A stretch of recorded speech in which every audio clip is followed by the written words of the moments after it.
बताता हूँ, इंडिया में ना 20 से 25 हजार रुपए का जो प्राइस सेगमेंट है ना, सुपर इंपॉर्टेंट माना जाता है। और अगर आप आज के टाइम पे देखोगे ना, इतने सारे ऑप्शन है यार 20-25 हजार रुपए के प्राइस सेगमेंट में, और सारे ब्रांड एक ही चीज सबसे बेस्ट देते हैं, वो है परफॉर्मेंस। क्योंकि पता है ना, हम इंडियंस को परफॉर्मेंस बहुत ज्यादा मैटर करती है। बट अगर आप बहुत ध्यान से देखने गए, कोई भी फोन प्रीमियम एक्सपीरियंस नहीं दे रहा है। बट ये जो फोन है ना, नथिंग फोन 2A, यार बिलीव मी गाइस, बहुत कम फोन होते हैं जो मेरे को ऐसे इंप्रेस करते हैं। जिस तरीके का ये ओवरऑल एक्सपीरियंस लेकर आ रहा है ना, बाकी और कोई ब्रांड ये चीज नहीं दे रहा है। मैं एक्सप्लेन करूंगा कि मैं क्यों कह रहा हूँ ये चीज। उससे पहले मैं आपको अनबॉक्स एक्सपीरियंस के बारे में बताऊं तो चार्जर नहीं मिलता है बॉक्स के अंदर, बस डेटा केबल मिलती है और ये बहुत यूनिक सा सिम इजेक्टर टूल मिलता है। बट स्टार्टिंग में हिंट दूं कि मैं नथिंग फोन 2A को अच्छा क्यों बता रहा हूँ।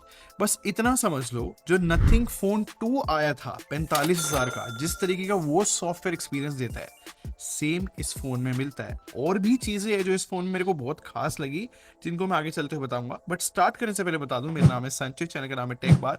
मैं आप लोग का टेक खरीद एक्सपीरियंस बेटर करना चाहता हूं, तो सब्सक्राइब बटन पे क्लिक कर लो, साथ में बेल आइकन जरूर प्रेस कर लेना। कि डिजाइन की बात करूं ना, तो हम प्रेडिक्ट कर सकते हैं कि नथिंग कैसा फोन बनाता है। मतलब ट्रांसपेरेंट बैक होगा, उसमें कंपोनेंट्स दिख रहे होंगे, ग्लिफ लाइटिंग होगी और बॉक्सी फ्रेम रहेगा जैसे कि आईफोन में। इनफैक्ट बटन की प्लेसमेंट भी आईफोन की तरह रहती है, और ये फोन भी कुछ अलग नहीं है। नो डाउट मार्केट में अगर 4 फोनों के साथ रखा जाए, तो ये जो नथिंग के फोन रहते हैं, ये सच में यूनिक तो दिखते हैं। और आपको एक रीजन बताऊं कि ये फोन सबसे अलग दिखता भी क्यों है। क्योंकि कैमरा मॉड्यूल एकदम सेंटर में और ऊपर से हॉरिजॉन्टल पोजीशन में लगा रखा है ना, जो कि यूजुअली अब मार्केट में नहीं दिखता। सबके कैमरा मॉड्यूल जो है वर्टिकली रहते हैं ना। और इफ इन केस आपको नहीं पता कि इन लाइट्स का क्या यूज रहता है, जिसको ग्लिफ लाइटिंग बोलता है नथिंग, ये भी थोड़े बहुत फीचर्स के साथ आते हैं। जैसे कि टाइमर सेट करके दिखाता हूं मैं आपको। अब ये प्रोग्रेस बार की तरह वर्क करेगा, ये जो ग्लिफ लाइटिंग है। जैसे जैसे टाइमर कम होगा, ये लाइट भी कम होती चली जाएगी। बट सबसे बेस्ट फंक्शन तो मुझे ये लगता है कि अगर मैं चाहूं कि व्हाट्सएप के लिए सिर्फ एक ही लाइट ऑन हो, तो ये कस्टमाइज हो सकता है, जिससे अगर फोन उल्टा भी रखा है तो मुझे पता लगेगा कि व्हाट्सएप की नोटिफिकेशन आई है। या फिर आप कोई भी ऐप सेलेक्ट कर सकते हो इसके लिए। बाकी हाँ यार, वो आज भी मिलता है वॉल्यूम इंडिकेटर। अगर मैं वॉल्यूम कम ज्यादा करूंगा तो ग्लिफ भी कम ज्यादा होगी। बट क्योंकि मैंने नथिंग फोन 2 को यूज करा हुआ है, तो पता है मेरे को इस ग्लिफ लाइटिंग का सबसे बेस्ट यूज क्या लगता है। वो ओला या फिर उबर जब मैं बुक करता हूँ, या फिर जब खाना मंगाता हूँ स्विगी वगैरह से, तो ये ना प्रोग्रेस बार की तरह दिख जाता है यहाँ पर। वो अच्छा लगता है मुझे कि बिना फोन ओपन करे पता लग जाता है कि क्या स्टेटस है। बट ये भी मत समझना कि नथिंग ने सारे ही फीचर दे दिए ग्लिफ लाइटिंग के। मतलब एक फीचर था नथिंग फोन 1 और नथिंग फोन 2 के अंदर, जो मेरा फेवरेट था। जैसे चार्जिंग पे लगाते थे, वो भी एक तरीके से प्रोग्रेस बार बन जाती थी नीचे वाली साइड पे कि कितना फोन चार्ज हुआ है। इनफैक्ट फोन को ऐसे शेक करने पे पता लग जाता था कि कितनी बैटरी है फोन के अंदर। वो फीचर इस नथिंग फोन 2A के अंदर नहीं है। बट आपको एक बहुत सीरियसली बताऊं, पूरा फोन प्लास्टिक से बना हुआ है, पूरा पॉलीकार्बोनेट ही उसका रखा है। बट ये जो ब्लैक कलर है ना, इसका फ्रेम मैट होने की वजह से, मतलब मेरे को तो ऐसे इल्यूजन हुआ था कि ये एल्यूमिनियम है। मैंने ब्रांड से कंफर्म किया, बट हाँ अब मुझे पता लग रहा है कि भाई ये प्लास्टिक ही है। बट इसे फर्स्ट जो ग्लैंस है ना फोन का, वो प्रीमियम मटेरियल की फीलिंग देता है। खैर मेरे हिसाब से ब्लैक कलर अच्छा है, बट इसका डिसएडवांटेज भी यही है कि इस पे बहुत जल्दी डस्ट आ जाती है और स्मजेस आते हैं। बट व्हाइट कलर में स्मजेस आते हैं, बट इतने ज्यादा दिखते नहीं है। बस उसकी फिनिशिंग मुझे इतनी पसंद नहीं है जितनी ब्लैक की फिनिशिंग मुझे पसंद आई। बट एक तारीफ मैं करना चाहूंगा नथिंग की, यार इतने फिनिश्ड प्रोडक्ट बनाते हैं। ये जो डिजाइन है वे इतने लाइक स्मूथ फील होते हैं, सारे एजेस इतने स्मूथ है इस फोन के। इनफैक्ट कैमरा के अराउंड भी जो मोल्ड होके जा रहा है ना ये पॉलीकार्बोनेट, मेरे हिसाब से इसको एक प्रीमियम टच देता है। और यही प्रीमियम फीलिंग की मैं बात भी कर रहा था स्टार्टिंग में। बाकी बेसिक चीजों की बात करूं तो मैं स्पीकर्स टेस्ट कर रहा था। देखो लाउडनेस अच्छी है स्पीकर्स की, लेकिन स्टीरियो होने के बाद भी ना, जैसे कि जो ऊपर वाला स्पीकर है, इसमें आप मान सकते हो 40% वॉल्यूम इससे आती है, बाकी 60% नीचे वाला स्पीकर है, जिसको आप मेन समझ सकते हो। बाकी इस फोन में NFC मिलता है, अच्छी चीज है। इनफैक्ट जो हैप्टिक्स भी है ना, वो भी प्राइस के हिसाब से अच्छे बोले जाएंगे। मेरे को अभी भी याद है, जैसे नथिंग फोन 1 में दिए थे ना इन्होंने हैप्टिक्स, इसमें भी बिल्कुल वैसे ही है। बट हाँ, थोड़ा सा क्रिटिकल होके बोलूं तो जो फिंगरप्रिंट्स के अंदर की लोकेशन है थोड़ी सी नीचे है, तो थोड़ा थंब को स्ट्रेच करना पड़ता है। बट ठीक है, आदत हो जाती है। बाकी प्रीमियम एक्सपीरियंस में एक और चीज ऐड होगी यार, इसकी यूनिफॉर्म बेजल्स। और इनफैक्ट नथिंग फोन 2 से पतले बेजल्स है, ये अच्छी चीज है। ये एस्थेटिकली अच्छा लगता है देखने में। इनफैक्ट ये जो 6.7 इंच की डिस्प्ले ना, ये फ्लेक्सिबल एमोलेड है और 120 हर्ट्ज के रिफ्रेश रेट के साथ आती है। और एडेप्टिव रिफ्रेश रेट है 30 से 120 हर्ट्ज तक जाता है। हमेशा की तरह मैं तो एक ही ही चीज को लेकर कंसर्न रहता हूँ डिस्प्ले में, वो इसकी ब्राइटनेस रहती है आउटडोर। देखो वैसे फोन जो है 1300 निट्स की पीक ब्राइटनेस के साथ आता है, बट अगर डायरेक्ट सनलाइट में यूज करो तो 1100 निट्स है, अच्छे से दिख जाता है, प्राइस के हिसाब से ओके। बाकी जो नथिंग फोन 2 है ये नेटफ्लिक्स पे HDR सपोर्ट नहीं करता है, यूट्यूब पे ही HDR कंटेंट आप देख सकते हो। और हाँ, जैसे कि फुल HD प्लस पैनल होता है ना, जिस तरह के कलर्स लेकर आता है, जिस तरह की शार्पनेस, वो भी बिल्कुल सेम इस फोन में एक्सपीरियंस मिलता है। बाकी ऑलवेज ऑन डिस्प्ले तो है ही, तो बेसिकली देखा जाए तो डिस्प्ले एक अच्छी बोली जाएगी। बाकी बैटरी डिपार्टमेंट फोन का बेसिक है यार, 5000 mAh की बैटरी है और 45 वॉट की चार्जिंग की सपोर्ट करता है। क्या चार्जर अलग से खरीदना पड़ेगा, मैंने स्टार्टिंग में बताया, बट दो चीजें मैं टेस्ट करना चाहता हूँ। जैसे कि ब्रांड का कहना है कि 59 मिनट्स में फोन 100% चार्ज हो जाएगा, ऑब्वियसली मैं इस चीज को पूरा प्रॉपर करके देखूंगा। और सेकंड चीज मैं ये टेस्ट करना चाहता हूँ कि यार रियल वर्ल्ड के अंदर ये कितना अच्छा बैटरी बैकअप दे सकता है। मतलब मैंने इसमें अपनी सिम डाल ली है, मुझे थोड़ा टाइम दो, मैं एग्जैक्टली बता दूंगा कैसा परफॉर्म करता है। बट यहाँ पर ये जरूर बोलूंगा, अच्छा हुआ नथिंग ने 45 वॉट की चार्जिंग दी है, क्योंकि कंपटीशन 67 वॉट तक जा चुका है इसी प्राइस सेगमेंट में।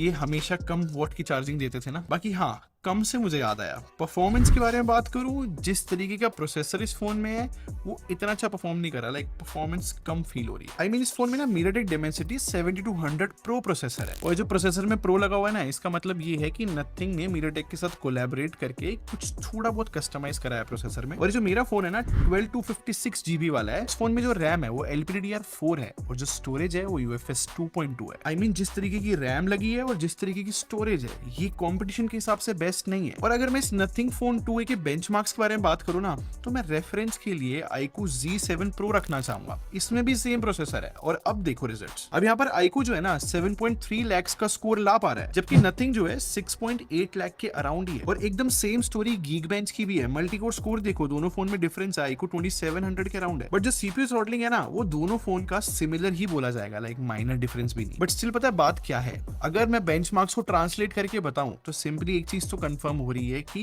कहीं ना तो ये परफॉर्मेंस थोड़ी सी कम आ रही है।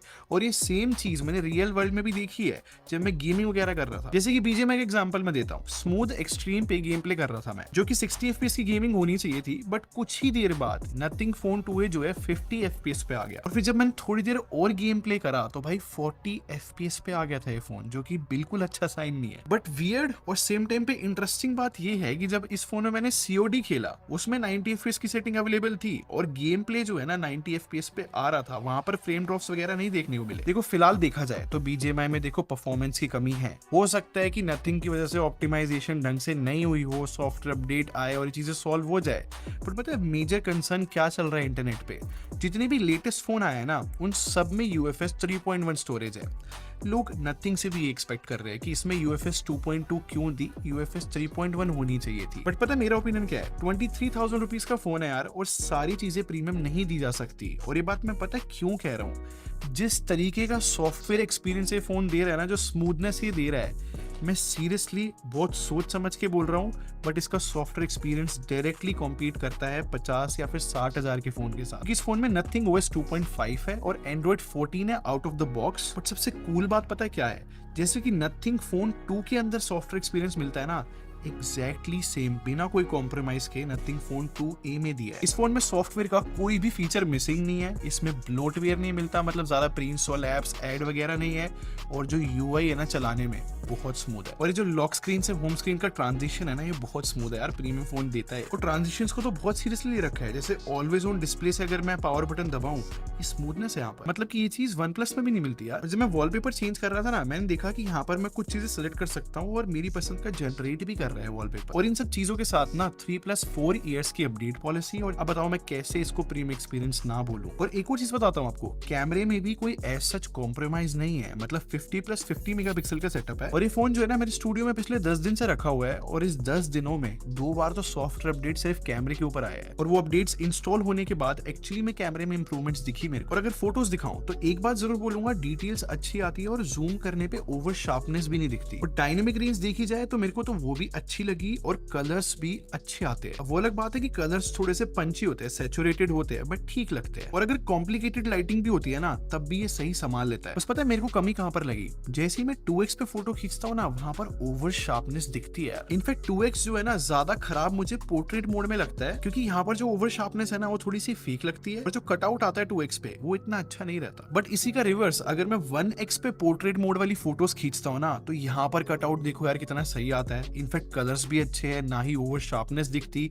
ओवरऑल आउटपुट पोर्ट्रेट मोड का बहुत सही आता है 1x। बट अगर अल्ट्रा वाइड लेंस की बात करो, देखो 50 मेगापिक्सल होने का फायदा तो है क्योंकि यहाँ पर डिटेल्स आ रही है एक्चुअली में, और ओवरऑल फोटो देखी जाए तो मेरे हिसाब से वो भी अच्छी बोली जाएगी। बस कलर्स जो है ना वो बहुत सैचुरेटेड रहते हैं। और अगर सेल्फी की बात करूं तो 32 मेगापिक्सल का फ्रंट कैमरा है इस फोन के अंदर, और अगर अच्छे से लाइट दी फ्रंट कैमरे को तो भाई बहुत अच्छी फोटो आ रही है। मतलब स्किन टोन बहुत कमाल के निकाल लेता है और ओवरऑल डिटेल भी।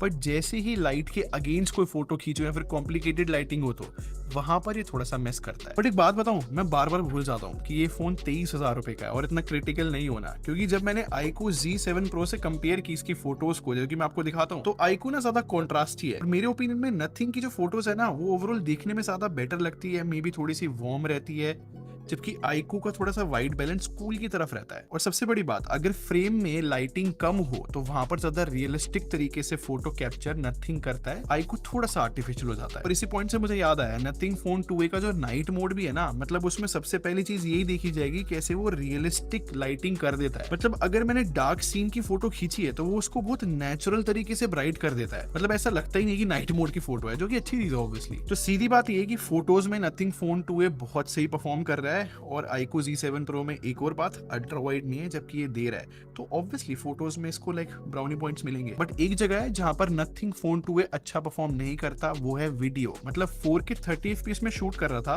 और स्टार्टिंग कुछ सेकंड्स में बहुत सारे फ्रेम ड्रॉप्स कर दिए नथिंग फोन 2a ने। और जो ओवरऑल फुटेज भी है उसमें इतनी बार कलर शिफ्ट आता है, एक्सपोजर अप एंड डाउन करता है। इनफैक्ट स्किन टोन भी मैं वियर्ड ही बोलना चाहूंगा। सिंपली मैं बोलूंगा रिजल्ट्स अच्छे नहीं है यार वीडियो के, बस फोटो अच्छी खींचता है फोन। तो सारी बातों को सम अप करके ना अब बताता हूँ कंक्लूजन। देखो एक चीज मैं बहुत क्लियरली समझ चुका हूं, अगर हम मार्केट में 20 से 25,000 के फोन देखे ना, सब एक ही चीज पे फाइट कर रहे हैं, वो है परफॉर्मेंस। कोई भी फोन जो है प्रीमियम एक्सपीरियंस देने पे फाइट ही नहीं कर रहा, और इस वजह से जो है नथिंग फोन 2a को मैं सिंपली बोलूंगा ये सारी भीड़ से अलग है। And believe me, nothing phone 2a extremely premium software experience देता है, और ये इस फोन की बहुत बड़ी हाईलाइट है। तो यहाँ से ना आपके पास दो चॉइस है, अगर आप 20 से 25,000 का फोन ले रहे हो ना, और अगर आपको बेटर स्पेसिफिकेशंस या फिर बेटर जो है परफॉर्मेंस चाहिए तो कंपटीशन आप देखो। बट अगर आपको प्रीमियम एक्सपीरियंस चाहिए, जैसे कि डिजाइन में, डिस्प्ले, कैमरा, सॉफ्टवेयर, तो मेरे हिसाब से नथिंग फोन 2a आपको 100% चेकआउट करना चाहिए। तो इस फोन के बारे में फिलहाल तो मेरा यही ओपिनियन है, बट जैसे कि मैंने बताया इसमें मैंने सिम डाल ली है, चेक करूंगा थोड़े